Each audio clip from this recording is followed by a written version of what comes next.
G'day, folks. It is your friendly coach here, and I am absolutely excited and ecstatic to talk about this. This has been a long time in the making because I'm a big fan of this particular topic. It's one that I've wanted to explore for a long time, and I have gained some really cool people to kind of talk to us. So the topic of today is going to be focused on Warhammer in the East, aka Warhammer in Asia, aka Warhammer in Japan. So being someone who is close to Asia, being Australia, being close to Asia, as well as somebody who has been to Asia, a number of countries, I'm really excited to talk about the topic because I know there's some fundamental differences between the West and the East. And I really want to explore and kind of highlight and kind of understand a bit more about this culture. I've seen a lot of cool stuff on Twitter. I follow a lot of them on YouTube and on Instagram, and I see this stuff. I just don't understand it because I'm probably too lazy to go into a Google Translate and kind of translate what I'm seeing. But to help me unpack this topic, I've got two absolute legends of the Japanese community. First, we have Champi. Champi is coming from the Rising Sun GT. He's a tournament organizer. It's probably one of the most well-known Asian tournaments are going on, and I know us Westerners who see those photos are always just like, this is amazing. I want to be there. I would actually really like to go there, to be honest. I know myself and Martin Orlando are like, oh, we want to go. Yeah. Champi, g'day, welcome. Anything you want to say? Thank you for the invitation. My first time in YouTube. A little bit nervous to speak in public. Hope to have a super nice show. Mate, just we're talking amongst friends. All is good. And then finally, we've got another guy. The gentleman here is Bastet. He is here because he is a Warhammer player from Japan that speaks English. That's literally his street cred. No, that's how he's told me to introduce him. No, he's an absolute legend. I have been following him on Twitter. I've been watching what he's up to. G'day. And by the way, if I interchangeably call him Nori, that's because that's his name, but I'm gonna forget Bastet. And Deke reminds me that the Lamian cat. I don't know if you know this, but the Lamian cat, an old Warhammer model. His name is Bastet. Exact spelling. It's a ancient Egyptian goddess of cats, I think. Anyway, pleasure to meet you. Thank you very much. Great to be on this show. Thank you. And obviously, this is an Age of Sigmar show. We will obviously the concepts apply across 40K and talk about other Warhammer in general.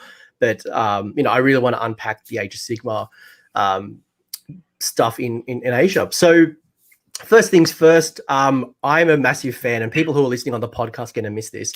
I thought no better way to kick this off is by Kitkats. Now, people don't know that in Japan, there is like a million different flavors of Kitkats in Japan. I didn't know this. There's like sake and cheesecake and oh my gosh, like there's so wasabi. many, right? Yeah. There's actually a Wikipedia article just on Japanese Kitkats. Oh, really? Well, oh yeah. We've just in Sydney, we've just opened up a Kit Kat shop. It's like a little boutique little shop, and I think it sells all the different Japanese style Kit Kats. So I thought, what way to break the ice is, what's your favorite flavor of Kit Kat? So Champi, I think you said wasabi. Yeah, for me, wasabi is the best. Yeah, that contrast of spice and sweet is amazing. I love it. Every time I go back to Spain to visit my family, I always bring a bunch of wasabi Kit Kat. They're so good. Yeah, mine's got to be the Kyoto Matcha. Like, there's a Uji Matcha Kyoto flavor. Is that matcha? Is it the matcha tea, or is that a completely different one? It's a matcha tea, but it's local to Kyoto. They use that like region's tea leaves to make it. It's like this really weird local thing. I only asked because I did actually have the matcha tea Kitkats, and they're delicious. It's just a bizarre concept. Like for us Westerners, Kit Kat is literally this. This is Kit Kat. And like seeing all the different flavors, just like, what on earth is going on? Yeah, there's from anyone that doesn't know, there's anywhere from like soy sauce to blueberry cheesecake to sake to anything. Like it's like 300 over 300 flavors of Kit Kats in Japan. So. Wow, I didn't know that. Over 300. Yeah, it's quite cool. So if anyone's in Japan, it's totally worth looking at. There's all these regional flavors. Definitely worthwhile coming over. So let's break the ice. We're all big fans of Kit Kat. for anyone who hasn't been to Japan, so I have been to Japan. I went to Japan, I think it was in 2016, and I was hesitant at first, to be honest. I've been to China, I've been to Japan, Laos, I've been to Thailand, I've been to Singapore, I've been to all these different Asian countries, and for me, Japan was so different compared to the others. I guess maybe let's start the surface and let's talk a little bit about Japan and kind of immerse me into your world, and then we'll get into the Japanese community of Warhammer. So talk to me a little bit about what does Japan look like compared to maybe other countries, or why do you enjoy being there, or paint that picture for me. Maybe Champi, I'll start with you being the foreigner living in Japan at the moment, and how different is it to Spain? Oof. Well, and obviously, we're not going to be nasty, right? Not Spain is rubbish or Japan is rubbish. How different is it? Well, I think Japan is basically, when I compare it to Spain, because before Japan I only have lived in Spain. I'm originally from there. I think Japan is basically super organized, and that's completely the opposite to Spain. So that was a real shock to me at the beginning, right? Everything worked perfectly. Bureaucracy, there's a lot of bureaucracy, but it works super smooth. There is no queue for things. I don't know, the healthcare is just amazing. You don't have to wait for anything, where in Spain you have to wait for months to get a visit to the doctor. Things like that. The feeling of safety, you can go to any part of the city. There is no this super dark area where you are not supposed to go into. I mean, when I talk with Japanese people, they always tell me, you should not go to this area in Osaka. I said, well, that's completely safe compared with this part of the city in Barcelona, for example. So I think the main difference is probably the feeling of safety, being safe. I'm bringing up a family, I have a son, and super relaxed that I know that for the most part nothing is going to happen. I cannot say that from Spain probably. Then, of course, we started to talk about the KitKat and the food. And of course, KitKat. That's amazing. Well, the food culture is everything. Yeah. The food culture is incredible. It's incredible. I'm a big ramen fan. Even going to the vending machine to put in, to get my ticket for ramen, and then I just give this ticket over, and the ramen bars, the sake bars. There's just so much great food, so much interesting food as well. I think for me, and I think going through, I can't remember the name of it. I should have researched this, but walking through that really congested, famous crossing in the road near Shinjuku. No, I don't know what it's called. I think, yeah. That's just incredible. There's just such a different experience. Well, I love Tokyo. I don't live in Tokyo, but it's my most favorite place in Japan. I've only been to Tokyo. That's what they only play. I've been there for 3 weeks. So had a little residence not far, a short distance to Harajuku. Walk in and just that Harajuku itself, you hear that Gwen Stefani song talking about Harajuku girls. That culture is just something else. Bastet, talk to me. Tell me about Japan. Why do you love living there? Well, let me start off. I lived in the U.S. for about 10 years, so I have a little bit of kind of experience living overseas. The biggest difference, I think, is we're very tight knit. We're very compact in everything that we do. There's no lawn. There's no the roads are small, the houses are small, but everything's very neat. Everything's very organized because you have to be. It's so small, so compact, so tight knit. But at the same time, there's public transportation everywhere. You can go anywhere. You don't need a car to get everywhere. So it's very kind of put together in a sense. I think you noticed in Tokyo, there's railways to get to anywhere. Every street corner in Tokyo has a railway station. Everything's just, you go to a convenience store, you can get anything from beer to your underwear to God knows what. Everything's there. Anything. Everything's in a vending machine. I've noticed. Everything is in a vending machine. And if it's not in a vending machine, you can get it at the convenience store 24/7. It's just it's very systematic. But it also is, in a sense, very, everyone's really nice. Everyone's really kind of polite. So one of the culture shocks I had the pleasure going back to the U.S. about a couple of years ago, and then someone was really rude to me at the airport, and I go, hey. I was just thinking that. Yeah. But I'm Be like, prepared. it's awesome. It's like you get to be rude. You don't get to do that in Japan. You're not Yeah. not a sane person if you're rude to somebody in Japan. Oh, everyone's super polite, like super polite. You might get in line and get to wait for something. Let's say you're going to go to a restaurant. Someone will like usher you in first, even though they were in front of you. Like, no, you go first. You go first. You're like, what is going on? People are just super polite, super nice, and it's genuine. That's what I really enjoyed. I would love to go to a girlfriend cafe. I think that's just a funny concept that I can pay. Actually. Like you walk down the street and there's these girls who and like they're not ladies of the night. We're not talking about that type of girlfriend. No. Like legitimate girls who will just sit there at a cafe and you buy them food and they'll just talk to you for a couple of hours. That's it. Like it's such a wonderful, wonderful place just from my time. Nothing to add on the girlfriend cafes. I'm surprised you went there, but sure, yeah. look. I remember walking around Tokyo and I remember seeing pictures of Astro Boy graffitied on, or it wasn't even graffiti, like it was stickers all around. So I'm like, look, I've got an Astro Boy tattoo on me. That's one of my tats. Oh, okay. And as soon as I saw him, I'm like, yep, cool, I'm home. So nice. That was awesome. That was awesome. And so many comic books and so many video games that I enjoy come from that community and that culture as well. So I think, having that anime, that Pokemon, the video game culture, there's just so much going on. It's so rich, from the music to the food. And obviously I'm not selling people to go to Japan. I think I'm just trying to paint the picture of what it's like compared to living in Australia, in America, in Europe. It is a little bit different. And I think that kind of leads into the topic that we want to talk about eventually, which is going to be about what does Warhammer look like and what does it feel like in the East compared to the West. So, and before we get into that topic, maybe one recommendation for me. I mentioned I love my ramen.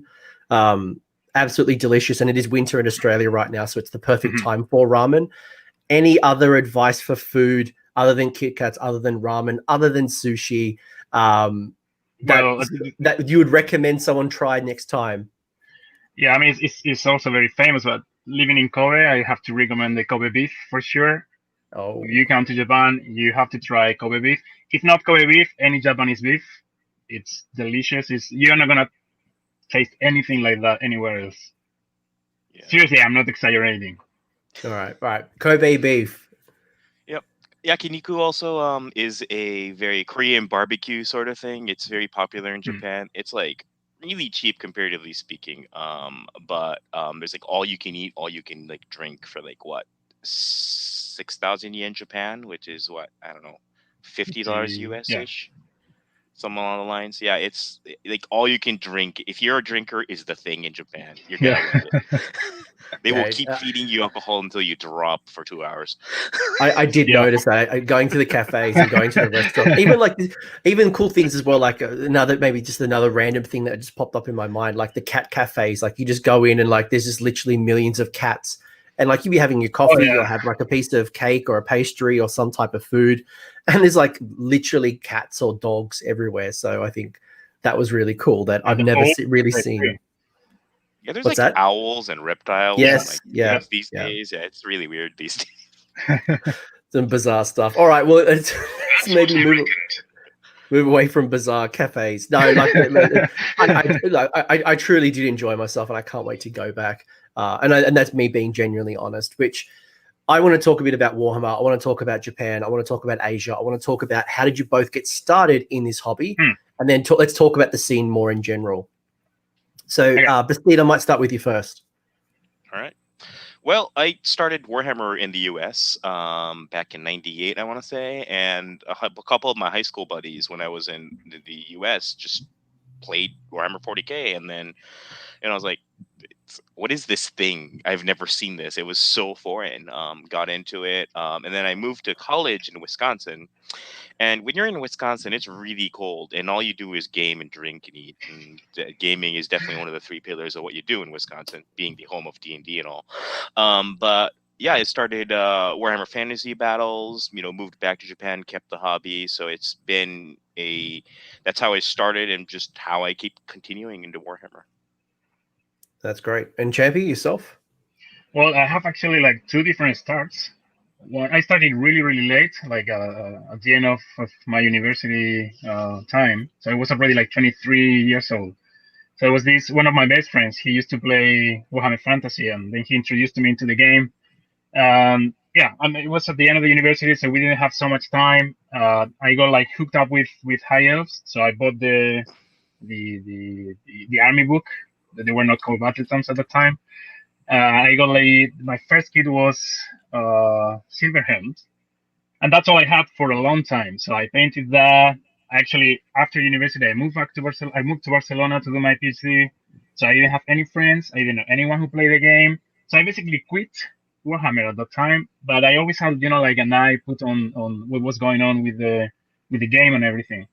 I bought the starter set for 6th or 7th edition or something at that time, but I didn't have anyone to play with. So when I after that, I moved to Japan to do my postdoc.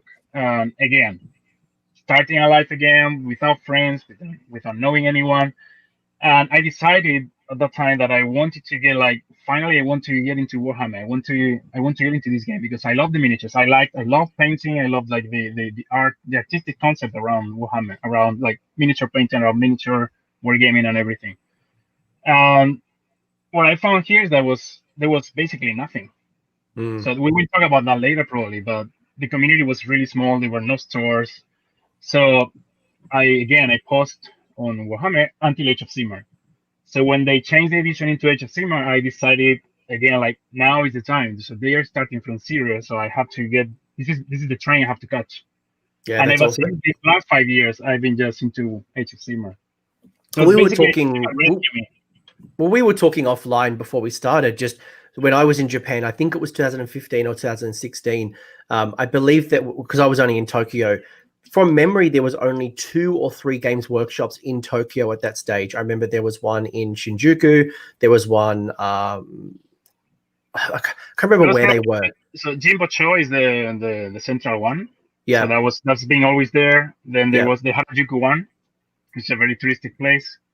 Ikebukuro, which is one with a second floor with a few. So for those who have gone to Tokyo, that one was closed. I remember going there and it was closed that day. And I remember that was it. But you were saying to me that 3, 4, maximum 4 stores. Yeah.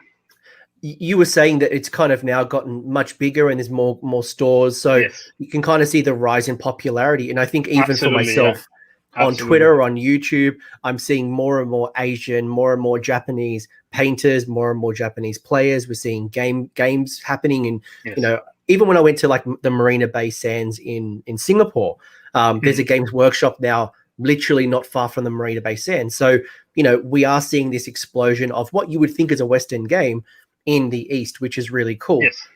So maybe the other question I'll ask before I get a little bit more into the community is how do people in general in Japan, for example, how do they get into Warhammer? Because obviously you guys have started, in Spain, in America, with friends. What's the average like path that people might start this hobby? Is it like walk past a games workshop? Is it something that like a friend introduces them to? Stores. It's more than friends at university or high school or anything like that. It's stores. People go into store and they see what's going on. They get like hooked up with the game. Right, and I think it's worth mentioning that the store location policy in Japan is very different from other places. It's put into a place that's a high traffic area, a very it's considered advertising, as in the shop in Kobe is in one of the biggest high population areas. All the stores are located in that area where it just catches the eye. So an average person walks in there, looks at the display and goes, hey, that's really cool. And that's how a lot of people walk in. I think the other thing is that Warhammer and Games Workshop items got highlighted in the Hobby Japan magazine, which is the biggest, I think, hobby magazine in Japan. They did this collaboration thing, which I think sparked the Bandai action figure thing that went on with the 40K. I think the third thing is also the large electronic stores actually carry Gunpla, which is the Gundam plastic miniature, and then they actually have a display of Warhammer items in the same kind of general area. So you have like in Osaka, Umeda Yodobashi Camera, which is the biggest hands down electronic store in the area, has a section on display with Warhammer items, with all the Citadel paints, pretty much everything there, which just catches the eye. And then you walk into the store and go, hey, I've seen that in Yodobashi. I've seen that in the electronic store. What's this? And just people walk in. But again, all these are changes, very recent changes. Like 5 years ago, we didn't have anything of that. And everything was just in Tokyo. There was nothing outside of Tokyo. Well, I remember going to the technology because in Japan, I know in Tokyo, for example, for anyone who hasn't been there, the different districts or the different parts of the city are known for different things. So you go to like the technology suburb or, city, I guess, depending on where you live. But like there's this region that in Tokyo is like this where you want your technology stuff. So if you want to go play arcade games, you want to go buy, nerdy type of stuff, you go to this particular part. And then there are other parts that are known for different things. And I remember when I was going there and I was going through this, these massive hobby places and, I got to buy some really cool hobby. I don't think I saw much Games Workshop stuff. It was very much restricted to Games Workshop. I remember going into seeing Gunpla and I was going to see all the different Gangnams and like all the different, big robots and, big monsters. And, there's some beautiful hobby and people painting these robots and all the hobby stuff was there, but never Warhammer. So it's just amazing to hear how in a couple of years, how things have just significantly changed and the community continues to grow.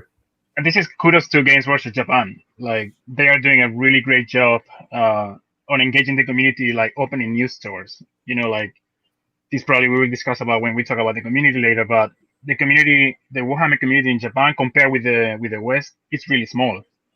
So it's like you're opening stores without knowing actually if you are actually going to have like enough clients or enough customers to make the store a success. But they take the risk, open the store, and then it's working. It's working pretty well.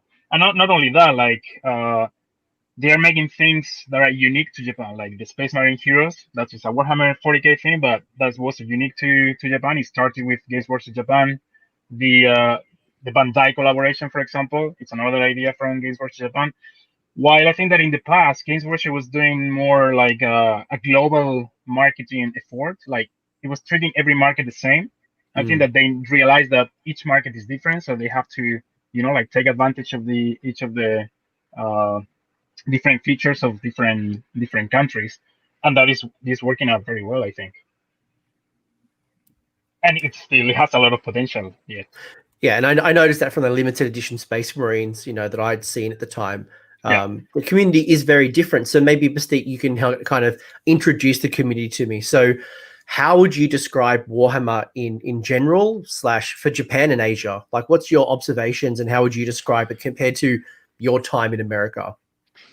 It's interesting where Japan is a small enough community that when you're on Twitter, you know these people that keep posting. Like, you know them by name, you know them by their armies. You look at it and you go, hey, that's that guy's army. And you'll talk about, this same Chaos army. And, you just get to know them because they're so iconic. But it's a small enough community where, they just look at the armies and go, hey, this guy must be playing the other guy that I know from Twitter, which is very tight-knit still. And it just happens to be a very young community and a very growing community, but also because they're very kind of close knit, even if we're far apart, I'll like walk into a Tokyo store and like I'll like post on Twitter, hey, I'm going to the store. Two people will just show up and like say hi, which is I don't think happens anywhere else in the world really. So it's very tight knit, it's very kind of clean, but you also get to see a lot of people that are just it's a very kind of a small, I don't want to say family, but it's kind of close to that, where you're one cluster of family and you're a little group, and then you have like other kind of family guys that like just have clusters in other areas. So it's kind of a cool kind of experience where you're here, you get to know people, and then you just you get to like if you feel like you're a full community as of Japan. I don't know if that makes sense. No, it makes perfect sense. Again, I've been following a whole bunch of the different events. Champi, I've been watching your event grow over time. And it does seem like a really good group of camaraderie and people who are just having fun. And for some people, and Champi, maybe you can explain this a bit more to me. The first inclinations I might have with your community is that they are mostly expatriates. They are, Americans, Australian, English people who have come over to Japan, and they've found their little community kind of meeting up and playing Warhammer. And maybe the Asians probably are playing video games or doing something else, and this is more of a Westerner hobby. Is that true, or are you finding that the demographics are mixed, or do you find that at your events you're finding maybe more Asians than the expatriates? I think that was true at the beginning. Like they were more like expats. Well, I knew more expats than Japanese, also because of the language barrier. My Japanese is not really, really good to communicate with other Japanese. That's a handicap for me, probably. So when I started organizing this, most of the people engaging with the events were foreigners, of course. But now the last year's tournament was like a 50-50 Japanese and foreigners.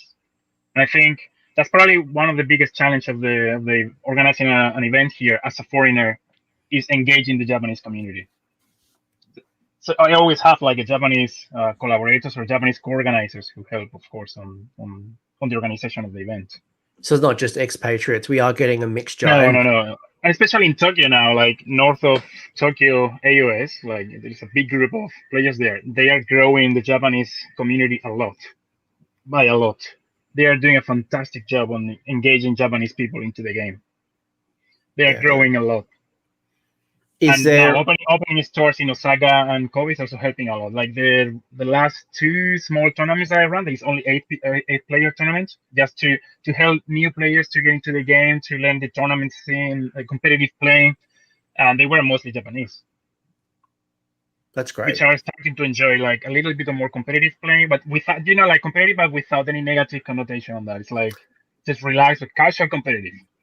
Yeah, I mean, you're still playing match play. You're still playing at a tournament. Yes, but exactly. Being mindful that you've got a new community, you've got a fledgling community. The last thing you want to do is burn bridges, and you want to treat someone not nice because it's such a growing and small community that you're reducing your opponent pool. So looking after everyone, I guess, as the scene grows. And I'm sure there are people listening to this thinking about their small town that might have the same type of feelings that.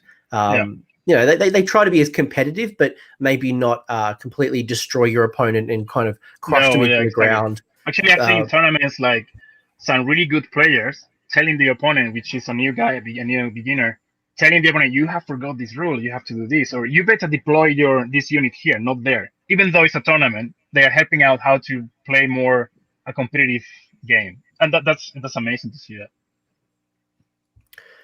Bastet, is there any? I guess this is a nice little I really want to know what type of armies do you see across the board? Are there particular Age of Sigmar armies that people are more drawn to? Ones that maybe they can apply a particular paint style, or one that reflects their community better, or you find that different armies are all represented in some form of another? So in my community that I play in, which is the Kobe, Sannomiya, and the Osaka, which is Western Japan, we have a really good split of armies. In certain areas, you have like 60% corn for some reason, just because the owner plays corn or something. It varies, obviously. And I think right at the moment, as we speak, I think we're just missing a few armies. Otherwise, we're an even split. And some people have 2 armies, 3 armies. So it's interesting. Right now, as we speak, as of the moment, there are 3 or 4 battle tomes that aren't translated into Japanese, which is Legion of Nagash, Daughters of Cain, Idonith Deepkin, and Nurgle, which is the 4 armies that aren't translated. Otherwise, we have Japanese translations for all of these new armies since 2nd edition Stormcasts. I mean, obviously, you're running a GW hobby. You're gonna get a whole bunch of people who are Stormcasts. It's like 40K. You run Space Marines. It's just a part of the game. For some reason, I haven't seen a lot of Night Haunt, but I mean, Okay. It's weird. People just a lot of the Night Haunt players for some reason run to Flesh Eater Courts or some other Death Army, Oshyak Born Reapers. But effectively, like, yeah, you get that concentration of Stormcast, and then it just splits. It really splits evenly. Yeah. Yeah, What that's do you great. think, Same for Champi? Rising Sun, yeah. I would have assumed, and again, this is my ignorance. I would have assumed that maybe there were some armies that would draw more people than others. Like maybe Idneth Deepkin, for example. I would imagine those models might be more of this Asian style, especially they're a little bit more manga, or even Bone Reapers are a little bit more Asian influenced in their Oh, aesthetics. I think I got to talk about this. So I don't know if in Australia, but in the US, everyone transported by cars. In Japan, everybody transports by train. So a big part of army selection Yeah. is you gotta be How are you able to gonna move transport it it? around. Yeah. So Sylvaneth is like off the cards. Like Yeah, I so like can't bring my big crate of Sylvaneth Wildwoods on the train. right, And the trains are pretty condensed, right? Like you are Yeah. pretty right, squishy on those right. trains. You can't move a suitcase around in a little train. So, you're the biggest bane in the Deepkin player is what are you gonna do with those flying bases on those eels? Like it's gonna snap by the time I get there. So I think it's a consideration that Japanese Warhammer players definitely make, which is, making everything compact and unbreakable, so it doesn't break on your way to the store or way to the game community. Yeah, that's Well, probably a big point, yeah. Well, that probably leads me to another question I've been burning, because when I was in Japan, especially, and even in Asia in general, some countries are different than others, but a general thing that I noticed in Asian countries is that space is at a premium. And Yeah. I know when we were talking offline, I was describing what my community looks like. And my community looks like that I have a table that is dedicated to hobby. I have bits galore. I've got parts. I've got a particular area for spray painting with my airbrush. Then I've got a light box. I've got all my parts. I've got millions of paints. I've got literally everything. And then when I want to play hobby, I've got a garage where I can have like 2 or 3 6x4s that I can have mates come around and play. I can go to someone's basement and play different games, or there's so many places for me to set up a hobby. But when I was in Japan, I noticed that things were at an absolute premium. That the kitchen sizes were so small that that the idea of me putting up a 6x4 or a permanent painting station is probably impossible, at least from my observations from being Tokyo. And we just talked about space being a premium on a train, people transporting by train instead of car.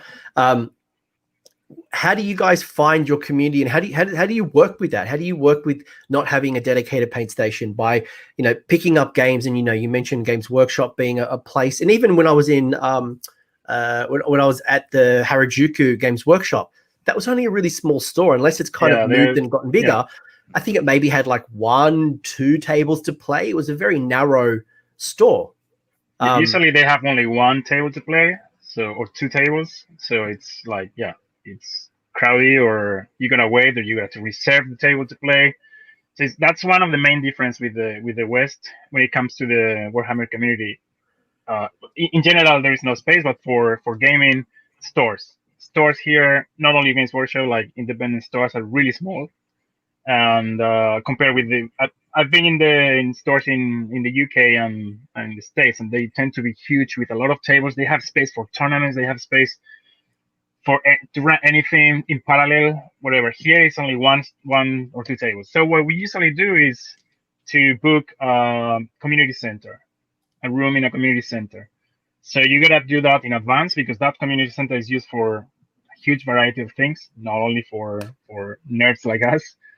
You book that, then like an orchestra playing in the other side of this hall. Yes, yes. I mean, that's pretty cultural, right? Like you've got instead of elevator music, you've got literally an orchestra playing, and you're trying to shout people, get 10 BGM minutes for free, half an hour to go, guys, and like someone's playing like a massive symphony. So that's how we play. Basically, we organize an event.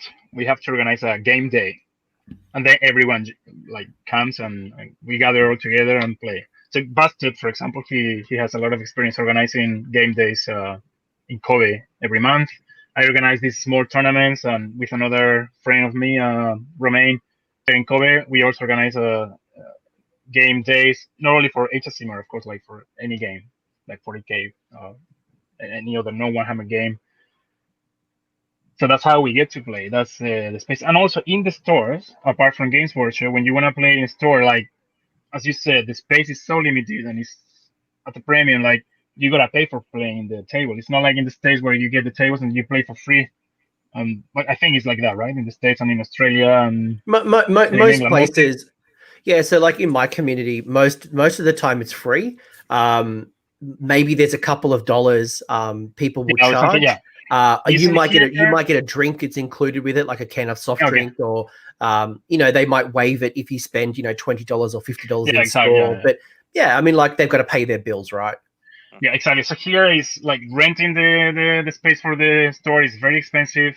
As I said, the community is really small. If they don't charge for playing, it's difficult to keep the store alive. So you usually have to pay like $10 American probably, and that gives you the whole day to play. Yeah, awesome. So it's and it really also cheap. depends on the number of people and where you book it. Like some of the events that I help with, you're usually charging anywhere between $4 to $5 for a full day, and you get a full table. But that just comes from the fact that we're using a old shut down grade school, and we're playing like grade 4 classroom. They got shut down 20 years ago.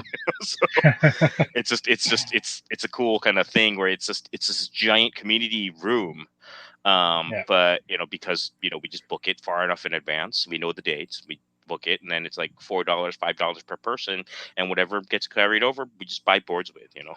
Yeah, and then it's no different to going to an internet cafe, right? They're huge in Asia. They're not as big in the West, but these internet cafes where you hire a computer for I don't know, a day or a couple of hours to play World of Warcraft, and you get some food or whatever game that you are, right? It's probably no different. And again, we want these stores to be around, whether it's a local gaming store, whether it's a dedicated space. You want them to pay their bills so you can keep coming there and playing and investing, as you mentioned. Better terrain, better tables, mats, resources to again build the community. And because we need the space to play too, as you say, like apartments, houses tend to be really small, so we cannot like invite our mates to come in and play because we cannot put a table here. So I'm lucky to have my own hobby room, but that's not common in Japan. Yeah, that was like people have to be in the living room when my wife is not at home. Bastet, you were saying, sorry? So when I play here, I cannot play in this room. I have to play in the living room. So I put like 2 big boards to make a 6x4 table, and that's always when my wife is not here, of course. I think it's worth mentioning that even in Japan, like you look at the painting table, you don't have your craft room. So a lot of people will find some really interesting ways to make a painting table, or like store your paints for that matter. And it's just, you look at some of these like DIY masterpieces out there in some of these places. It's like the one thing you learn in Japan is there's a way to store anything anywhere. It's like there's like space engineering in like the catastrophic style. It's like you look at it and it's like, how did you like shove 200 paints into this small area? And they'll find a way. And it's like all systematic, where you just like you pull this thing out and it just has your paint that you need. It's like the most, like, some people are like the most organized people in the world. It's like, but it just comes from necessity, where you have to find a space to store your paints, like 2 feet above you, or just they'll find a way. But it takes a lot of effort and a lot of ideas. I hope this doesn't sound bragging, because that's not the point of why I'm raising this.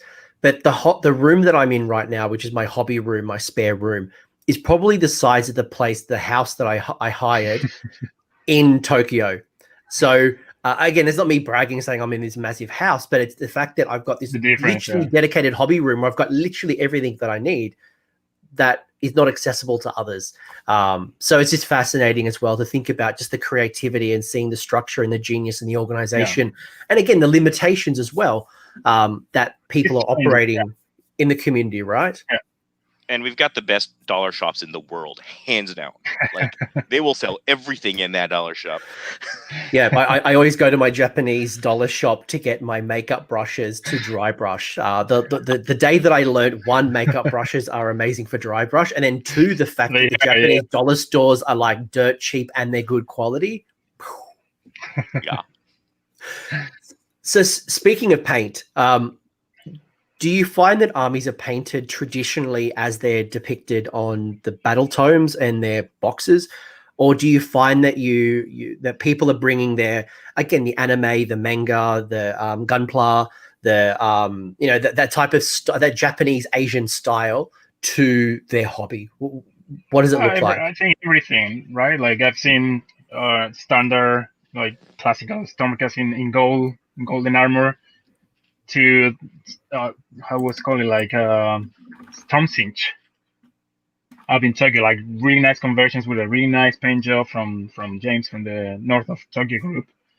People like painting, I don't know, like I think people will find in the description some of the guys that paint Japan, like this again, not Age of Sigmar, it's 40k, but a guy painting Space Marines in the Power Rangers colors. There is a huge variety of how people paint the armies. It's not stick to the battle tome or to the canonical paint scheme. Like anyone, I've seen many different super original paint. All right, I'm going to bring it up. Legend in the area, so yeah. Bastet, I'm going to bring this up now. So you sent me these photos. I might as well bring these up, but I still want you to describe me the community, right? So again, are people painting traditional, or are they bringing like an Asian anime, manga, something that is closer to your culture? Are they bringing that to the table? And this, by the way, folks, what you're looking at here is a Flesh Eater Courts army that was put together. If you look closely, you either see a Ghoul King, you see horrors, you're starting to see there's one more picture there as well. But Bastet, do you want to share a bit more about what this is and the person who sent this to you? Sure. This is Wsorran, which is a friend of ours. He's a local. He actually started really recently, I think within the last year or so. Just walked into the store and he's a big comic book fan. And then, as comic books aren't that popular in Japan, we've got people who are like uber comic book fans. I mean, Marvel, you name it, it's just there. And then, it's like this little superheroes are kind of like this niche thing in a way, American comics. And then he just decided to walk in one day and he looked, like 3 days later, he comes in and there's Deadpool. It's like, what did you do to this model again? And this is just, like you see Venom, you see, Doctor Strange, you see Spider-Man, he'll like his entire army is this way. You go to a game day and he's just like, hey, this is my army. And it's just really cool where he puts this together. I'm sure it may happen anywhere else, but I think it's just you have a bunch of people who are dedicated enough and go, hey, let's just try this, let's just do this, and then everyone's fairly kind of adaptable to that. So I think it's really cool. His army is really iconic too. Morikawa-san, which is the other guy we had in the description, has a Power Rangers, like a Rangers thing. He's got his own settings, got a real role player. He'll play, he'll like post Twitter posts about how his Rangers busted some like evil organization in some, planet, and then he's got a Fire Slayers army that are very similarly painted with all the different colored, like mohawks. So it's, you see these iconic armies. I have never really, I've seen some people who paint their armies in like Gundam colors, but you don't really, it's like they're just colors. So there's some people who will just get into it. I don't know. I don't know if this is something that happens in or Australia. I don't know. But I figured it's a cool thing to share to the larger community where it's like, hey, these guys are in Japan. We've got cool modelers. We've got modelers. We've got painters. We've got players that are, I think world class. So. Yeah. If it makes you feel any better, there's a gentleman in my community that I play with quite often. His name's by Dan Brewer. People who watch this channel might know him. Dan has a Skaven army, and he has his Vermin Lord, and there's one particular one that carries like an orb, and he's painted that up like a Pokemon ball. So gotta catch them all.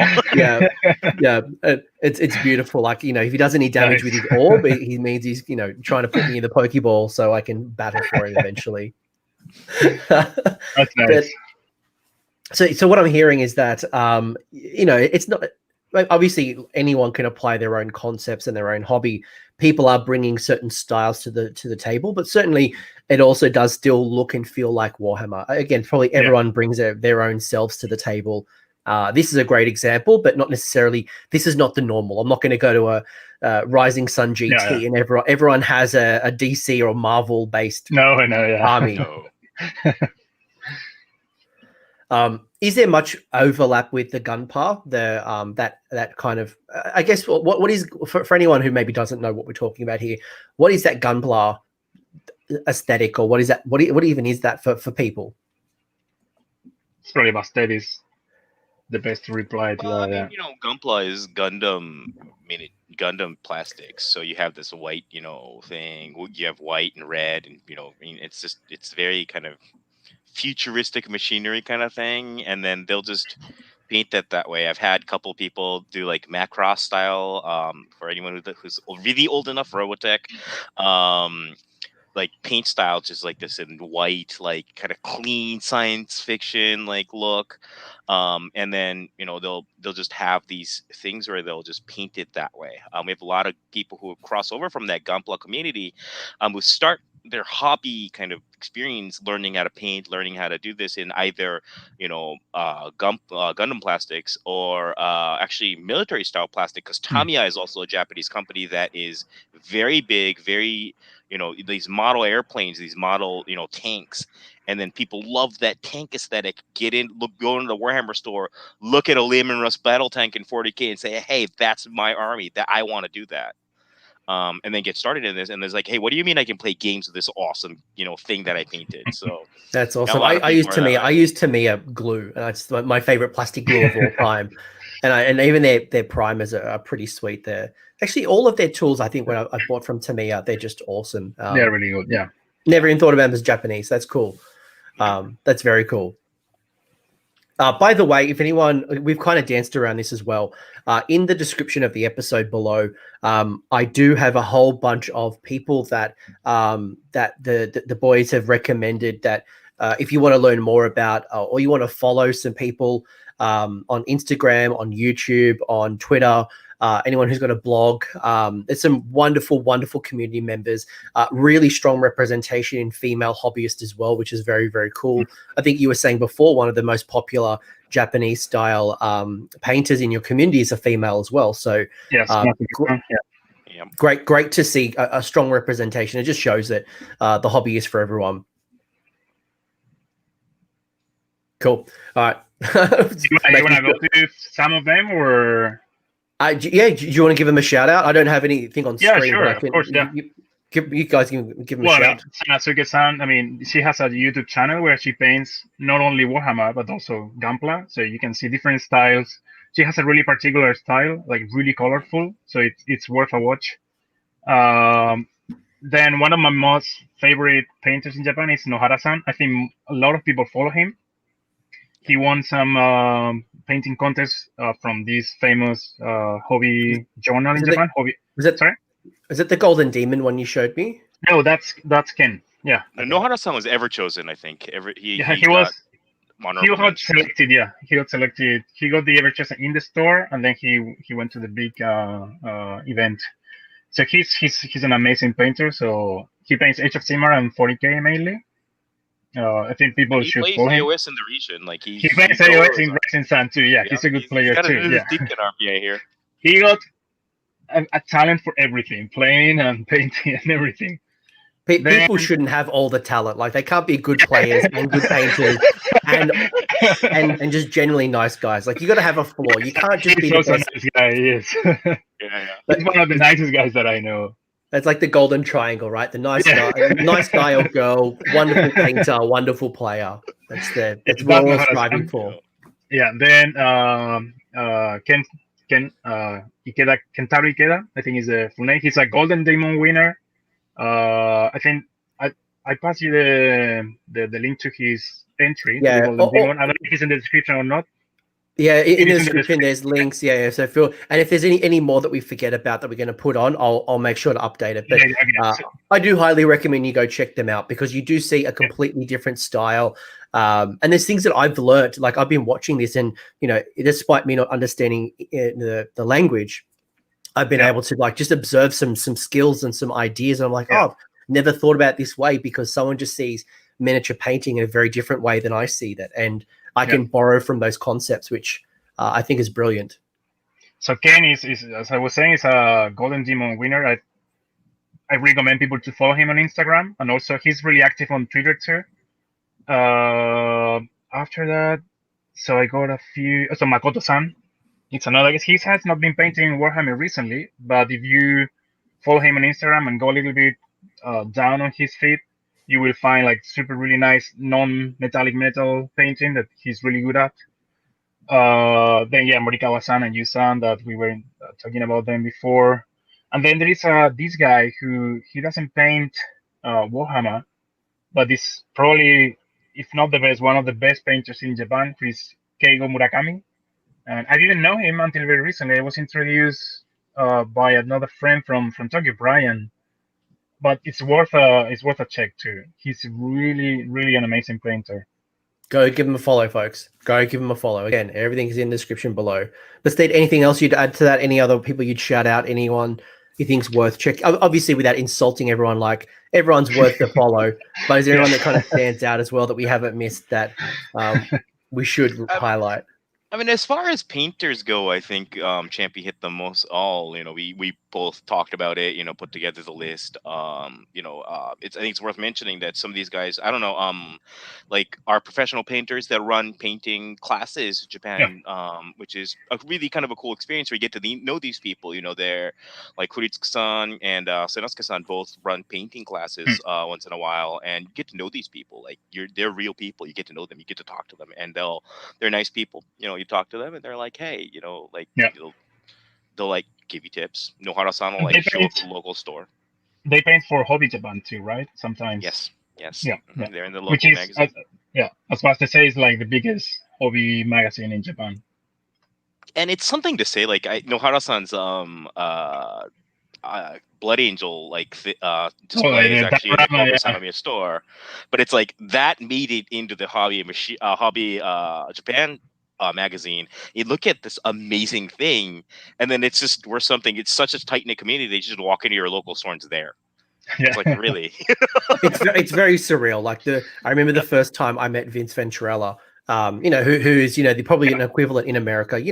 Sam Lanz, Vince Venturella, Oscar Lars, Tyler Mengel. These are just some of the many names that are known for their brilliant painting. And you meet them for the first time, and it's very surreal. You're like, I've been watching your YouTube for a long time.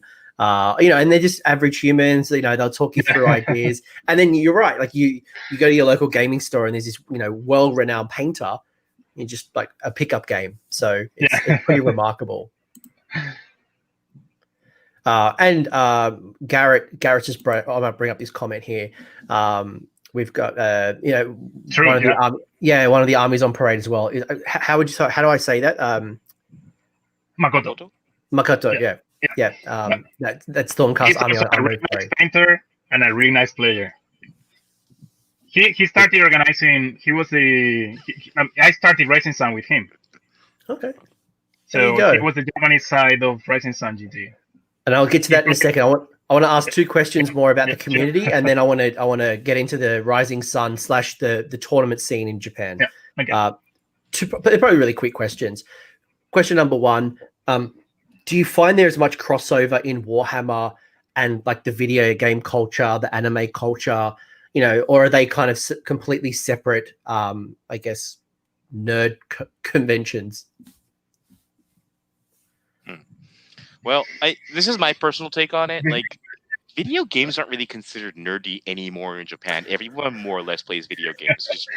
I don't know if it's that way in the West anymore. No, it's true. Like I was walking through my local shopping center yesterday, and I saw Dungeons and Dragons manuals in my local shopping center in just like a regular shop. And that used to be a thing that was like shunned by, like, you play Dungeons and Dragons, you were a nerd, and you would never talk about it in public. And now it's like literally, you walk past it. So yeah, right. Like video games aren't as nerdy as as they Yeah. used to be. Right, and anime is kind of the same way in Japan, where it's like Yeah. all these popular animes, like you see this average high school girl, and she'll be watching like One Piece or like Kimetsu no Yaiba or something, and it just look at it and go, "Hey, like it's maybe not like the nerd is the new cool." It's just it's such a weird world. Yeah. On that subject, since everyone watches it, yes, to some default, there's definitely a crossover in that respect. But because it's such mainstream right now, it's like it's like, do you watch TV? It's probably at some point anime at some time in your lifetime, and then do you play Warhammer? In that respect. So it's like it's kind of a weird question where it's like it's not as special, I think, in a sense. Yeah. Right. Coming to Warhammer, I haven't seen any army that has been painted like following any anime or anything like that. It's probably some people doing that, but it's not like a general norm at all. It's not like it's not a complete crossover. It's not like no, yeah. But there are probably some people who do it, but yeah, it's not a general thing. Well, my co-host Liam is a massive anime fan, and he is always like trying to tell me about doing Pikachus and Bulbazars, and he's always trying to tell me how to put them into Warhammer, and I'm like, go away, stop telling me about this stuff. Because I grew up on the tail end of Pokemon. When Pokemon came out in the late 90s, I was in that older teen, so I kind of missed the boat. So I don't quite get it. I did have a Tamagotchi and stuff, but Pokemon was one of my first video games actually on a Game Boy. There you go. That was one of my first ones. Yeah. The other question I had for you is, how is Warhammer perceived in Japan by the average person? Is it nerdy? Is it cool? Is it like, you're the super hunk and all the girls or the guys really want you? Are you, how are they perceived in the community, I guess, from my experience, I think it's considered nerdy, of course. I mean, it's a nerdy thing to do, which is really cool. But I don't think it's seen in a bad way at all. It's just like, it's an otaku thing. Otaku is the word for nerdy in Japanese. But I think it's just foreign too. Like it's so foreign. Yeah. Like for a lot. Of people, it's like yes. It's so different than anything you see. Do you think it's got like a bit of like mystique behind that? Because like in the West, right, manga and anime, for example, is becoming more popular, but I wouldn't say it's mainstream just yet. There is a good growing community, but certainly not everyone watches it. But people know about it, but and there's still a bit of mystique around it. Do you reckon Warhammer has a bit of mystique? And it's like, that sounds interesting. It looks cool. I don't know if it's for me or not. I don't know how to do it. I think also the painting is so foreign, so like above their heads that like guaranteed like 60% of the people that walk in and listen to people like the store managers talk about this, like it's so easy to paint. 60% ain't buying it until you do it. It's like, it's so foreign. It's like you see this thing. It's like, what do you mean I can paint it? And then they don't believe it. They do it. And then they're like, hey, maybe I can. And then get into the hobby a lot of the times. So different to us. They look at this plastic model and you're like, how did you turn that to that? And there's like this mystery between like how you went from step A to step B. And they just don't know about Duncan and his two thin coats. Yeah. Yeah, I think it just adds that layer of like foreign and mystique to like unconceivable to some degree. So now that he's mentioning about it's a foreign concept, I think it's worth mentioning that how difficult it is to introduce a foreign product into Japan. It's a really protective market for many things. I'm always being told about this example of Vodafone. It's a phone company from England, I think. But Vodafone? They tried to get into the Japanese market like a long time ago, and they completely failed as a foreign company for that. There are like really good examples like Apple. They go like into the market with a great success, but it's not the general. Uber, for that matter. Yeah, Uber, for example, they had a success here, but it's not normal to be a foreign company and then have success in Japan. Well, as you mentioned, like they recently have paired up with the Japanese hobby magazine, but also what we've seen is those custom heroes that are only available in Japan. Like the Space Marine, like the what's it called? The Intercessor, the action figure, the action figure. Like you got stuff like that coming out, which is integrated with the culture. And that would, and you know, off the back of that success, and I know for us, we really want that stuff, but it's exclusive to Japan. But you know, like that will just continue to grow and kind of show the integration to the market. Yeah, so it's good that they are trying to adapt to the Japanese market and probably to the Asian general, the Asian market in general. So it's good that they try to change from the global marketing to a more like localized thing. Right. I think it's worth mentioning that like some of the gum plastic community or like the military Tamiya magazine, the community is actually looking to the Citadel paints because they're so easy to paint with. It's very, it's getting popular because some people that do Gunpla will use Citadel paints to paint stuff. And you know, it's like people like Sinosuke, like we introduced earlier, she'll use that to paint Gundam miniatures. I think it just draws more people to the community, which I think is great. Yeah, I think there's been a couple of times where I've watched a video and I've seen them using contrast. And I'm like, oh, how do you know about contrast? Not that you shouldn't know about contrast, but it's like that little surprise. You're like, oh, I wasn't expecting that. I was expecting a Vallejo. I was expecting, you know, an army painter or maybe even an Asian based painting company. But there you go. So, Tamiya or Gaia Colors or something like that. Which are like major companies in Japan. And you're not short of hobby supplies in that respect in Japan. Oh, walk a regular hobby shop, and there's just like walls and walls of just like, here's your X-Acto knife, and there's like 20 different shapes and 20 different companies that'll make it for you. And you never know what they are for. Yeah, exactly. It's like, what is this thing? I'm always lost with this story. Yeah.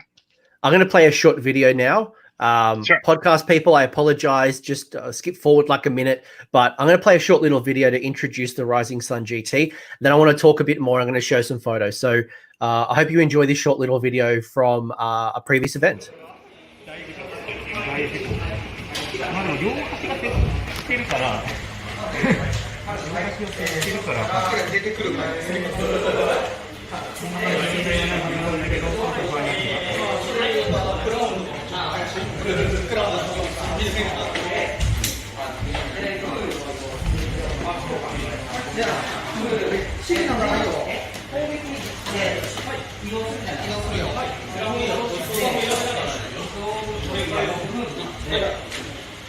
これを使ったんです。コアポイントをもう一個使う。 There you go. So that's a small little sneak peek into Rising Sun GT, and we do have some pictures, and I might actually bring them up before we get into the topic. We'll do it while we talk at the topic. So Rising Sun, I keep talking about it. It's one of the bigger events, and certainly not the only event, but one of the bigger events. So maybe we'll paint everything with a broad brush, and let's talk about events in Asia and Japan. So what you're seeing here on the screen is just a small sample of armies that have been shared with me. But I want to talk a bit about the landscape of tournaments in Asia and Japan. So from a competitive point of view, you mentioned, you previously mentioned that people don't go there to absolutely crush their opponents. They still want to help and they still want to have a good game, especially because it's a fledgling and growing community.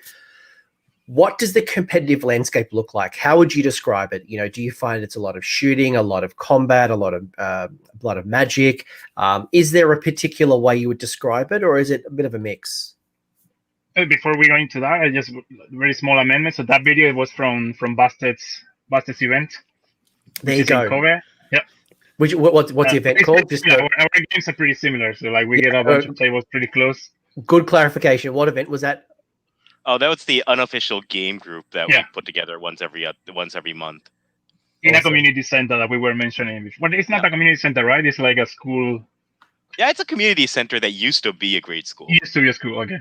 Yeah. All right, and when we go through some of these other photos, you will see it literally looks like a school. So podcast people, come check out the YouTube video eventually. But there are some cool photos. So we are looking at some amazing painted pictures. We've got some Zench, some Iron Jaws, some from Seraphon, some more Iron Jaws. But talk to me about what does the meta look like? What does that community look like from a competitive point of view?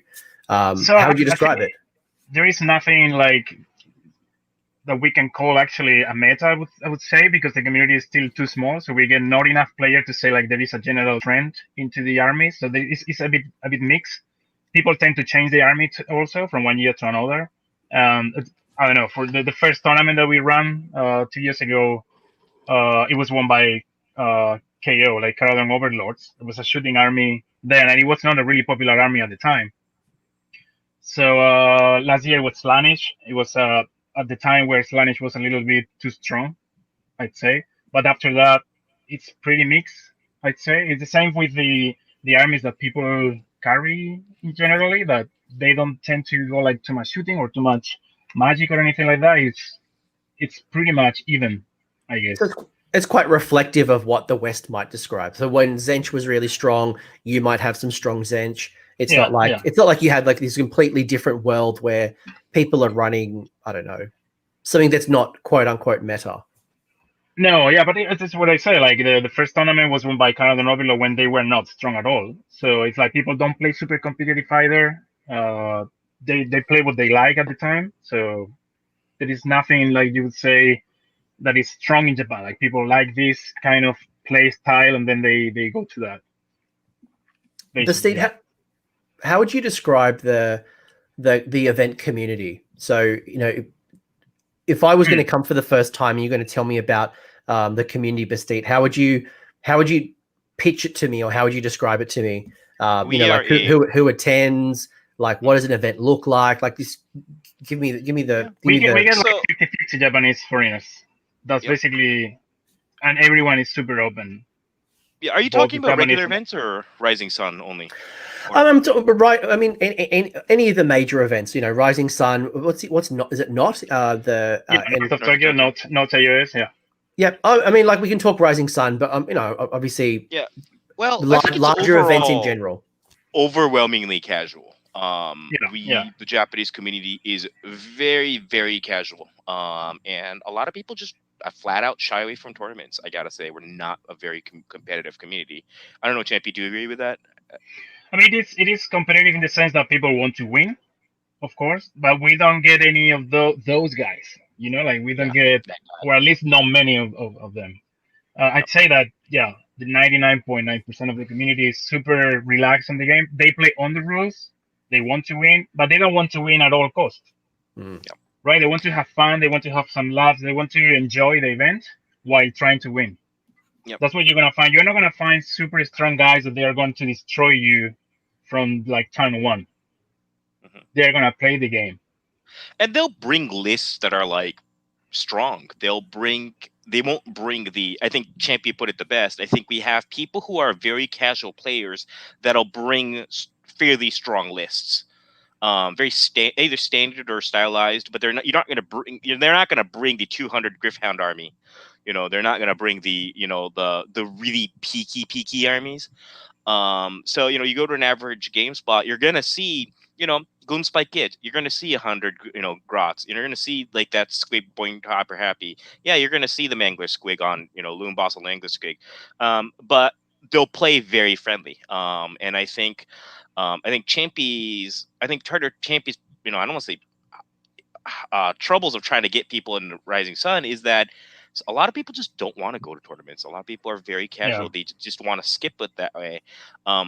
Because, I mean, I think the community is so young in that sense where they don't know what the draw is. And I think it's part on us to kind of show that draw where, you know, you learn new things. You get to, you are a better player. You can become a better player. You want to improve your game? Go join a tournament because it's awesome. And I think we're just having a hard time trying to press because it's awesome part.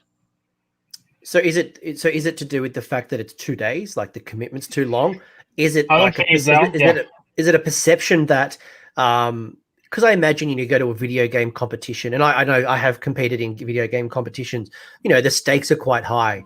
And I guess if I heard tournament for the first time, I might think that that's the same type of environment. That is probably the main problem. That is what people, like Japanese people, mainly think about the tournament, that they are gonna get into something that is not gonna be fun. First, because this game is mainly in English, not because there are foreigners playing, but the game per se is written in English and everything. So FAQs, for example, don't get translated into Japanese really quick. So they tend to think that they are going to fail. They're going to be to a disadvantage to foreign players too. That could be also one of the reasons that Japanese players find difficult to join.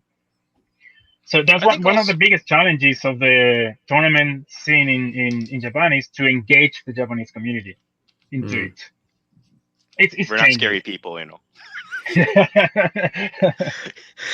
And also, I think part of that, I don't want to be, dissing other games. That's not what I meant to do.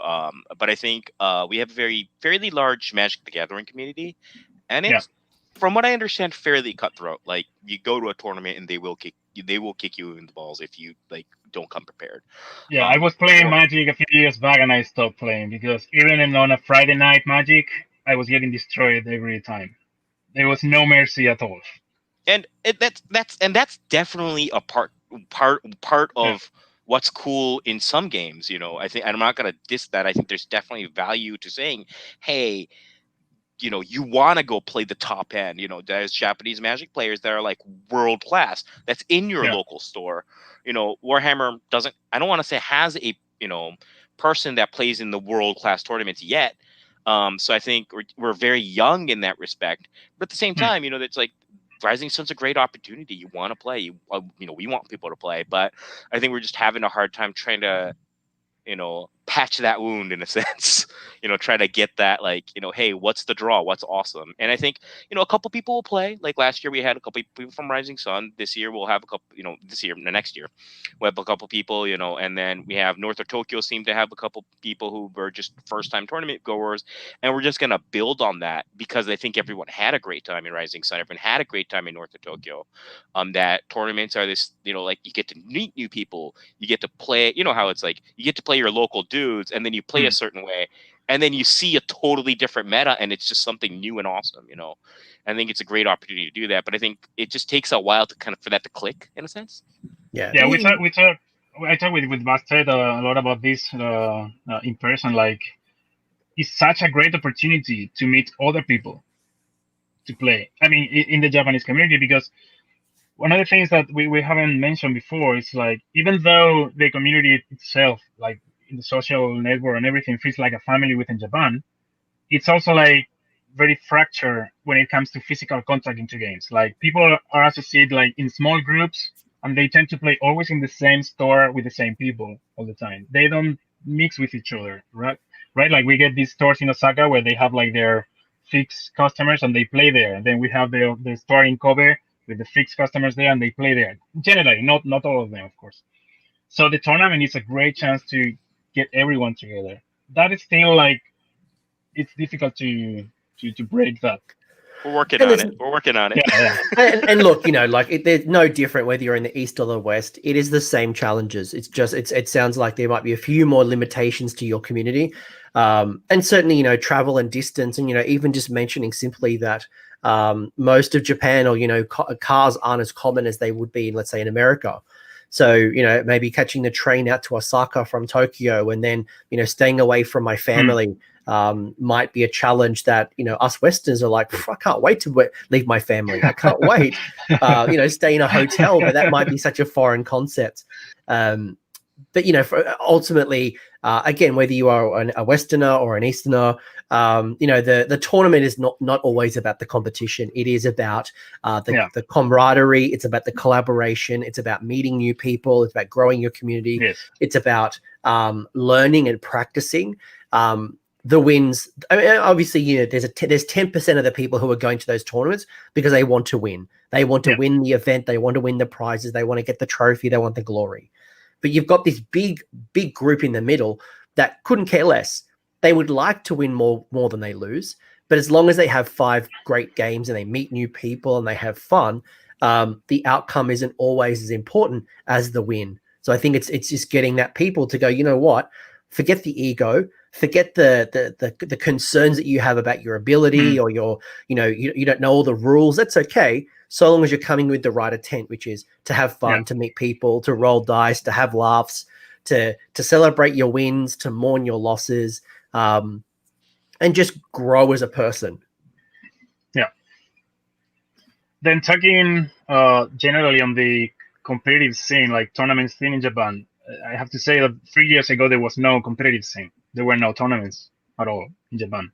Nothing. So Rising Sun, I started Rising Sun actually motivated by a 40K tournament that happened 4 years ago, and I got to see that. I was, wow, this is amazing! Like a bunch of people together enjoying the same thing, the hobby, and then you go out in the night with all of them, like a bunch of new people. They are all super nice. And I realized I need to do something like that for Age of Sigmar, because that was the game that I loved at the time. I was starting with Age of Sigmar, and I didn't have people to play with so much. So it's like, why don't we organize this, and then we will attract more people into the community. So one of the reasons to organizing a competitive tournament is to gain a casual scene, to get more people and so that the people can see that something is happening. Like it's not just buying online or buying in the store your miniatures and then just paint them and that's all. No, you get to play and to. By the way, I wanted to go back to this photo because I do want to ask a question. So, for anyone who's seen a traditional Japanese movie, or you've seen the Karate Kid, or you've seen some type of Japanese film of some description, you would know that they have. Please correct me with the appropriate language, but the small table, the table that is very low to the ground, and you don't sit at a table, so you don't sit on a seat. You're kneeling. You are almost laying on the floor. And in the picture that we've got here, again, podcast people, we have a table that is very low to the floor. Is this something that is common? Is this for show? Tell me about this photo. It's not really common. We had only one table or two tables the last tournament like this. As you said, the space is really limited. So even in the community center, when we went to rent the rooms, sometimes there is not enough like Western style space. So we have to rent also Japanese style rooms to play. And some people don't really like to play low, like foreigners mainly, but it's actually more comfortable than it seems. Because they're resting on their knees. I can see there's no shoes. This is very classic Japanese to me. You've got this is a really classic Japanese game. You've got the doors that are I don't know what the material is. Very very paper, almost like very thin doors. You're kneeling and no shoes on, with a bit of a cushion maybe on the floor, and a very very low table. That's very Japanese to me. This is almost as Japanese as I could think about, other than having like maybe some schoolgirls and a vending machine in the background. Kind of tables in Rising Sun and probably in north of Tokyo. Okay, so this is not common. This is more of a novelty. This is this is not something that's normal. I mean, you'll run into kind of rooms every once in a while. Like when you get as Champi said, you can't find a room. You'll like run into one of these. I've been into a couple of these, Yeah. But... Okay. I guess I wanted to know, was this normal? Is this common, or is this like a novelty? And I'm hearing that the community centers usually have a Japanese room. That is common. Yeah, I love it. A Japanese room in almost every community center. It's not common that when we organize a tournament, we look for that room. Mm-hmm. Yeah, cool. We want people to feel comfortable playing. Yeah. The Japanese style rooms tend to be bigger in size in general. That's true. So yeah. when you need a larger room, sometimes you stand up with a Japanese room. And you would normally have tea here. You would normally maybe play cards. So what we did last year was to give the prizes. Like the prize ceremony was in the Japanese room. Yeah, I love it. That was really cool. Yeah. This is very traditional to me. This is very Japanese. Yeah. Like when I think of Japanese, this is what I think. Yeah. I love it. And who are the gentlemen in the photo, by the way? Do we know the names? Yeah, that's Andy on the left playing Nargo. Carol on the right. Carol's on. Yeah. Carol's on the right. Amazing. And you can see, you're playing in very classroom orientated. This for me, I love. One thing that I imagined, again, this is my perceptions as opposed to maybe what's real, is that I would have imagined that Warhammer may bring in certain aesthetics, maybe some things, again, from the culture, whether it's from history or whether it's from fantasy cultures. And I love that someone has gone in and brought in more of a samurai type aesthetic to this stone horn, for example. And I imagine that there are more examples of this through people making Warhammer their own, and a mixture of East and West. This photo here is actually from a guy from Hong Kong, Ranger, who really loves Japan, Japanese culture and Japanese history. And his culture, he converted himself, the model, into samurai style, or it was like an Oni, I think. The Burley Bastet, correct me if I'm wrong. No, I don't know him, so. No, I mean the model. Oh, I don't know. If it's a red skin, I can't see it's Sony, but that's definitely Japanese samurai armor. Like Yeah, it's okay, yeah. So I was right.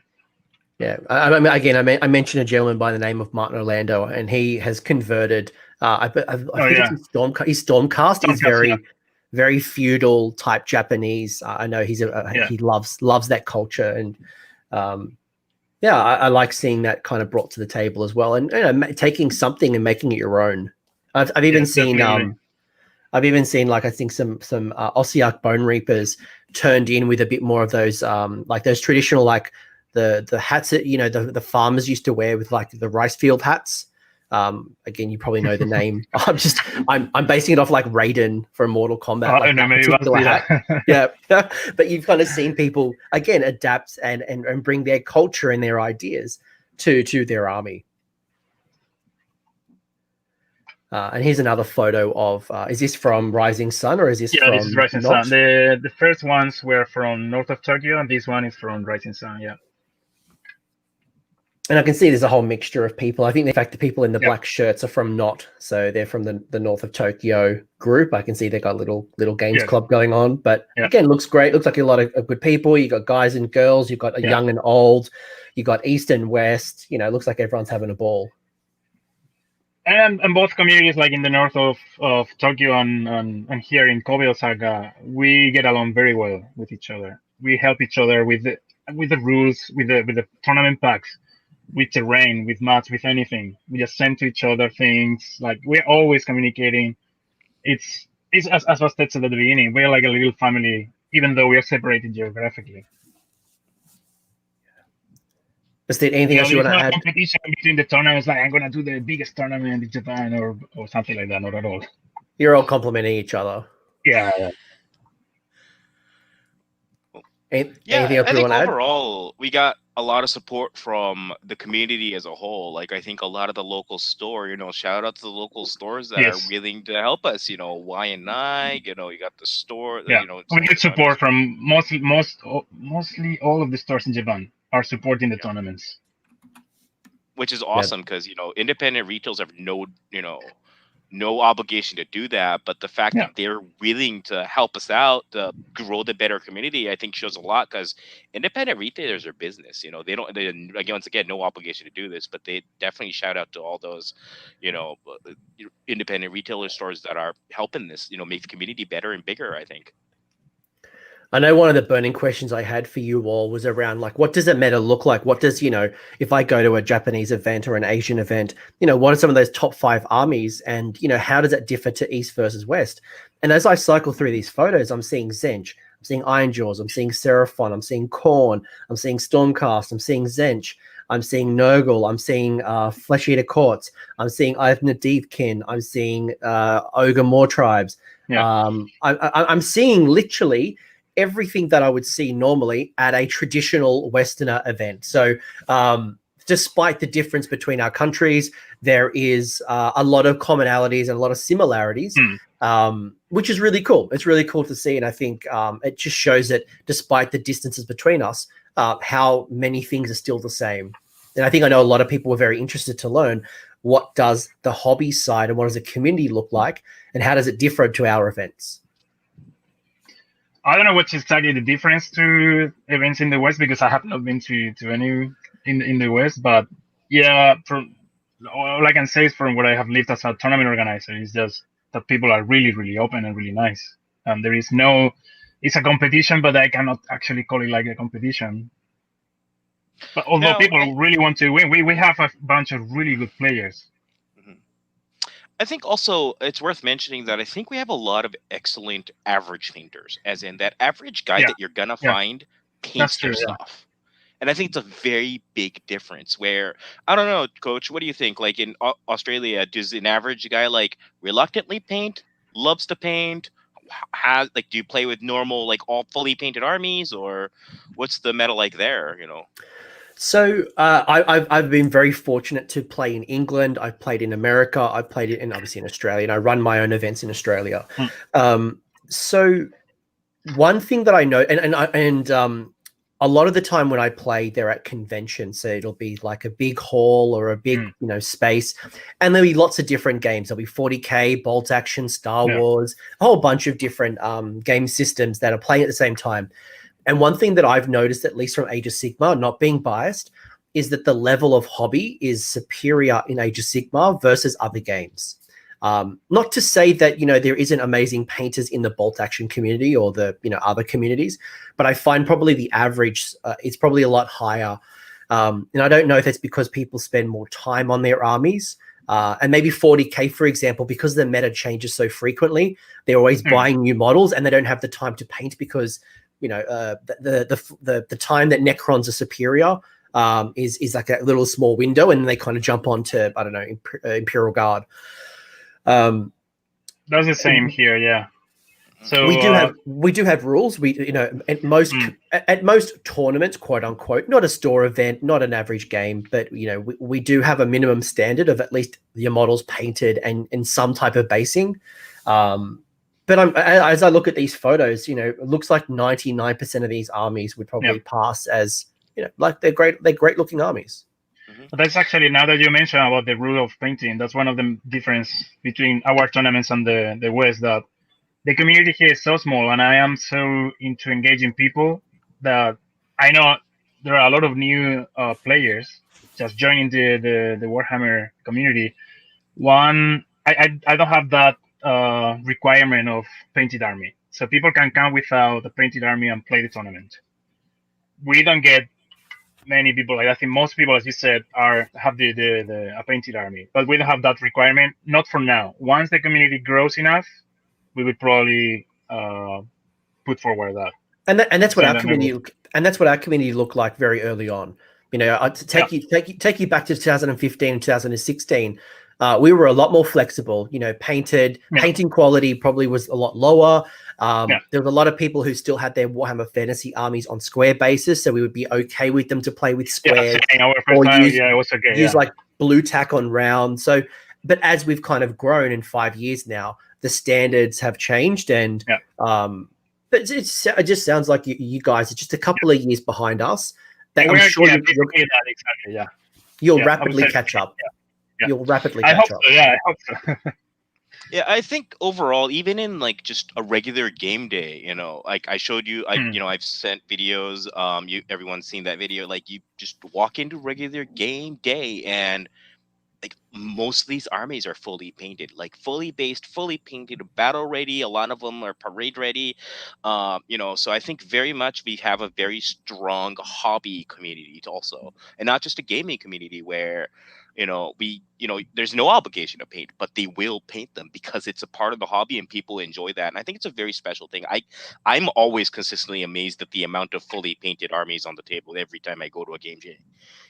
It's quite amazing. It's quite awesome. And to be honest, I think it's amazing. And regarding the difference of quality between Age of Sigmar and 40K, we experienced actually the same thing. So 2 months ago, we organized, Rising Sun organized together with Tokyo Tactical. That was actually led by Tokyo Tactical, which is the main tournament organizer of 40K in Japan. We organized a online painting competition with when all these like COVID-19 things started and people stopped going to stores, and so we thought it would be cool to organize something online that to keep people engaged in the community.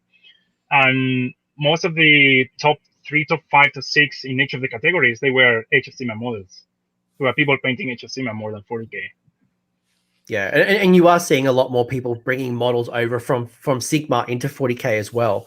It's a bit of a trend that's coming up. But again, like there's a lot of rules, and I think you mentioned, your people are probably buying an army a year, and I would say Sigmar players in general hold on to their armies a little longer because the meta doesn't evolve as rapidly across the world in Sigmar compared to 40K. I think 40K is almost, I wouldn't say at the point of Magic the Gathering where every 3 months there's Magic is rapid. That's why it's so expensive, because the meta just changes and cards come out so quickly. But Sigmar isn't probably as rapid as Magic and as 40K. So we got the luxury there. Yeah. A couple of other burning questions I've got for you both, and we'll kind of bring this home.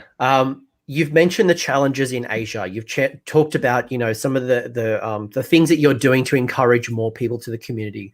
How do you encourage more local players? And I say local because I'm talking Singapore, I'm talking Japan, I'm talking, anyone in the Asian community.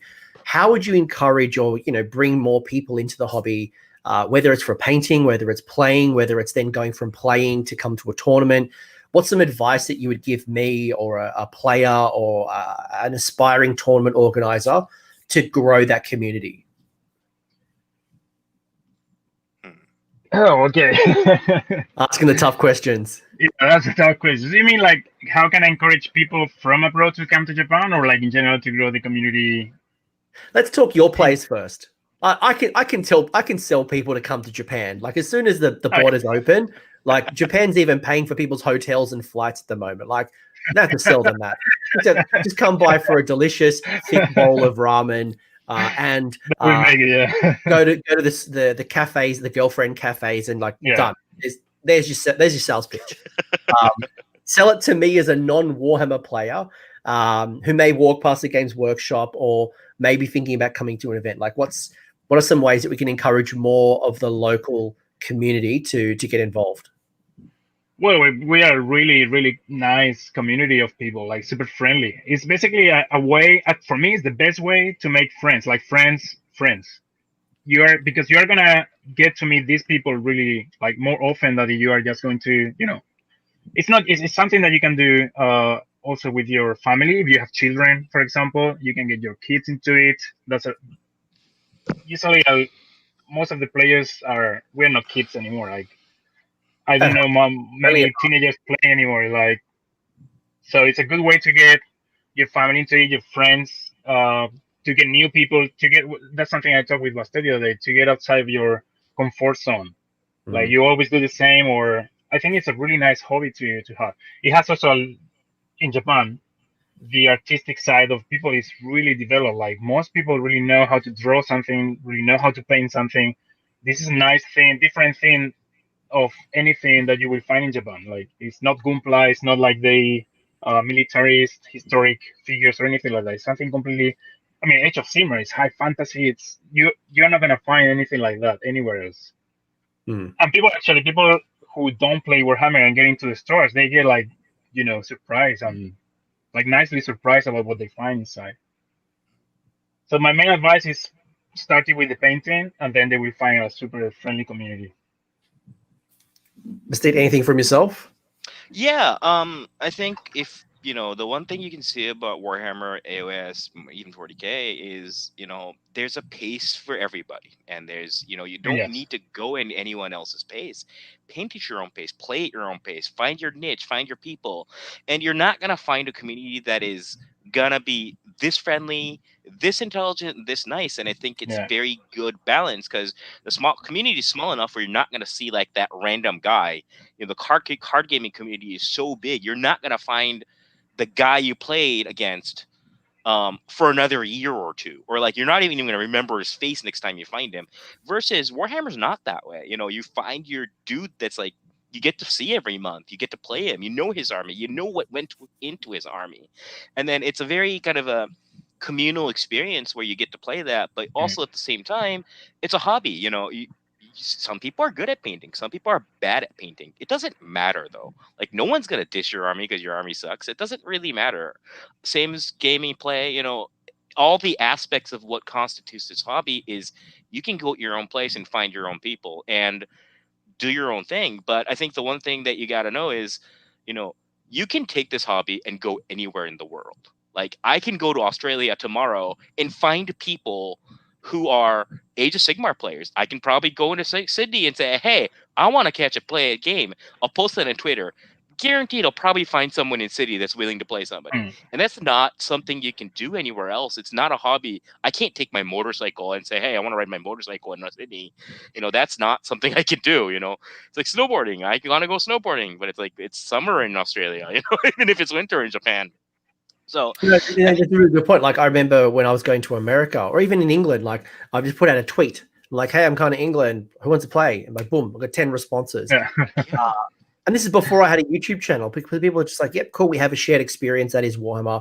And there's a lot of people who are suffering loneliness right now, and removed from social distance. And I know part of the reason why there's the girlfriend cafe is because there's a lot of loneliness, because there's a lot of introverted type people. So this is a way to connect with people outside of your traditional circles, and you can maybe be a bit more open and honest with those people, because you are they don't know you very well, so you can be a bit more open about your challenges, and no doubt they have a similar experience or may know someone who's gone through the same route. So I think for me, when I think about my the people that I speak to the most right now, they're a lot of my Warhammer players. They're people I've either met at events, people that like people like you guys right now. I'm literally talking to you in a completely different country, and Twitter and Discord and Facebook, Instagram. The community is very awesome. So it's great to hear that. Again, the thing that I enjoy the most, which is the community, is just as powerful on your side of the world. Yes, growing. Yes, we're working small on it, growing, still small, growing, but yeah. So good direction. Yes. Come join. All right, sales pitch. Last question before I kind of bring this home. Sales pitch. Why should someone come and when the borders are open, why should someone come to a Japanese event? Like, why should they put that on their bucket list for the future? I think you just playing with Japanese player is something that you will find different from playing in the US or the UK. Finding the amazing table on the Japanese room, so you will not find that anywhere else, and you have to come here to play that. And then, of course, I want to play on that Japanese. If you put that together to a trip to Japan, what's better? Right, I'm going to bring that photo up one more time. Like, I love this. I love this photo. I got like someone to bring in some sake, someone to bring in some green tea for me. Like give me a vending machine that I can buy some stuff, maybe some karaoke as well. Around, yeah, that's great. So it's a great experience in that sense. Like, you also you get to meet the really young community, right? Not young in age of the people, but in that we are basically starting into the competitive scene. So you can also help us to make people understand, to other people understand in our community, that it's not that difficult to play a tournament. It's not that it's not a bad thing at all. No, I love it. Yeah. The state, sell me. Well, I think Japanese Warhammer is very exotic in a sense, where you know what you're used to in Australia, Germany, England, US, you got your thing, we get it. And then you bring that over to the total other side of the dang world, across the Pacific, way up north, different hemisphere, and then you get to do your thing with someone who you've never met before in the other side of the world. And if that doesn't sound awesome, I don't know what you're up to. And also the challenge of playing with people not speaking your language. Right. But that's an awesome experience. It's like you don't an know awesome a word of the guy's yeah. language, but you somehow communicate because it makes sense somehow. That is a good, really nice experience. Trying to communicate with other people in a different language. So probably people who are coming from abroad, and they're gonna, if they come to play to our tournaments, they probably will check some Japanese words, some like keywords for like how to charge or how to reroll, how to like how to shoot, whatever. I think that's cool. That you're gonna gain a different baggage there, a different background on how to play a game in a different country. But I don't know, because I haven't played there, but I guess, or I expect that playing in the US is probably very similar to playing in the UK, but it's not the same as playing in Japan. Yeah, I haven't had the pleasure just yet to play somebody in another language. Like, I haven't played anyone who's a native Italian speaker or a German speaker. You could probably argue that people who's from Australia probably don't speak English. We have some weird dialect, but like having the pleasure of going to France, going to Japan, going to China, going to I've been to like Laos, like a little old Laos. Yeah. You know what I mean? Like going to that country and having the opportunity to try to ask for something simple as where is the toilet? Yes, no, I want this. Then I'll add the complexities of Warhammer. That sounds like an awesome challenge that I would love. It sounds really cool. Totally recommend it to anyone. So guys, come to Japan to play our tournaments. Yeah. Ramen, Kit Kat, vending machines, girlfriend cafes, cafes with cats and owls and dogs that you can hang out with, like Harajuku, beer. Sake. We supply the weird of the world. The weird is there. You gain a tolerance, but it's there. Yep, and come down over Christmas where you can celebrate with KFC, which is one of the big traditions that no word of a lie team in Japan. KFC is like the Christmas tradition, so that's true, right? Turkey, I might as well go with the fried chicken. This has been awesome. This has been a really good chat. Is there anything else you'd want to add to this discussion around, Warhammer in Asia, Warhammer in Japan? Before we bring this home. I think we touched everything. Basically, I want to thank all the people who help us in Japan to grow our community. Like people from Games Workshop Japan, people from north of Tokyo, people from the Tokyo tactical community because they also help us a lot. People from Rising Sun, people from the stores, managers of the Games Workshop stores. Yeah, everyone in the community, they are helping a lot it's not just me, it's not just Bastet at all. We are just two guys within a huge, a bigger community. And they all have their own role of making this a better place for us. By the way, I'm reminded the arcades that was amazing. Going to the different arcade like that. I've never seen an arcade. Those buildings that are like literally office buildings, like 10 levels, and it's just arcade machines literally everywhere. My mind was blown. You don't need any reason. Just go to Japan and yes, you'll have just the one lesson that I learned was learn the railway map because there's like 3 different companies. So sometimes so you might buy a ticket and you have to go. Way more than 3 companies. Yes. That was my biggest challenge when I came 10 years ago, finding my way on the trains. Yeah. Once you learn it, it's so simple.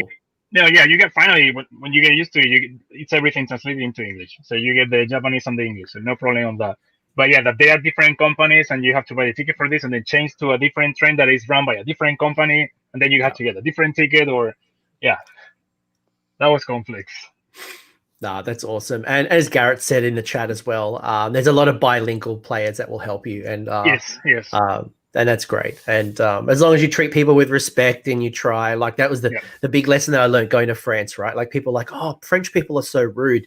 Like I never experienced that because I attempted to use their language, as butchered as my French was, by being respectful to someone's culture, just takes you a long way. So definitely, whether it's Japan, whether it's any country, everyone's pretty helpful. Any shout outs you want to make before we kind of bring this home?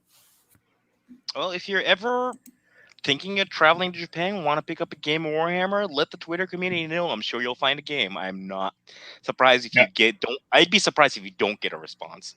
And that'll serve as your, there's somebody in Japan that'll play games with you, help you out. And I think it's a great way to be a part of the community too, come and visit.